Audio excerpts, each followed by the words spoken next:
Should you watch Dangers in My Heart? While the premise seems like one in a dozen that you watched before, I assure you the chemistry is completely different. Firstly, it starts off with Ichikawa believing that he's messed up in the head, future serial killer, and believes his first target's destined to be the school's #1 cutie, Yamada. Sorta like End of the Effin' World. For both main characters, it's an inwards journey that they help each other understand. Ichikawa starts as a boy who doesn't want teenage boys as his friends, doesn't like the social norm, and hates high school hierarchy.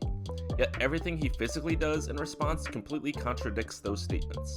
Meanwhile, bubbly personality Yamada is an aspiring idol, but can't stop with the snacks or just wants to have fun that threatens her progress in the idol world. Together they help each other find their enjoyments in life and understanding what they actually want. And the growth of the relationship is actually one of the most realistically organic I've seen in a while that shows why these characters fall for each other.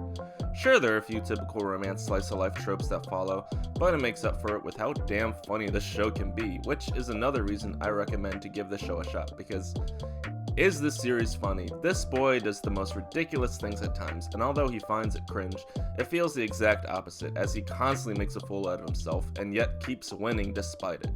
So the animation looks ridiculously beautiful, like Homie Can't Communicate style. It looks like they prettied up the characters a bit too, sort of like the difference between Demon Slayer manga and anime. The Dangers in My Heart cast seems to have lost their babyface cheeks and like 10 pounds of baby fat. Not that it's an important, crucial part of the story, but it does feel like it takes from the realism of these being actual kids just going through hormones and whatnot, or also why this boy has a better chance of being with a girl.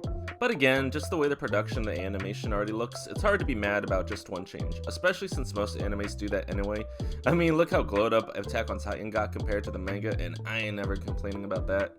The trailers seem to have centered more on the rom part of the story, which is smart, because the comedy of the series is mainly reaction comedy, where it's consistently build-ups of moments that get twisted and turned with the reaction of physical comedy, sort of like old school sitcom styles. It'll be interesting to see the pacing of the episodes too, since most volumes end rather than on a cliffhanger like most rom-coms, but a new character realization that then builds up to a new layer for the next volume.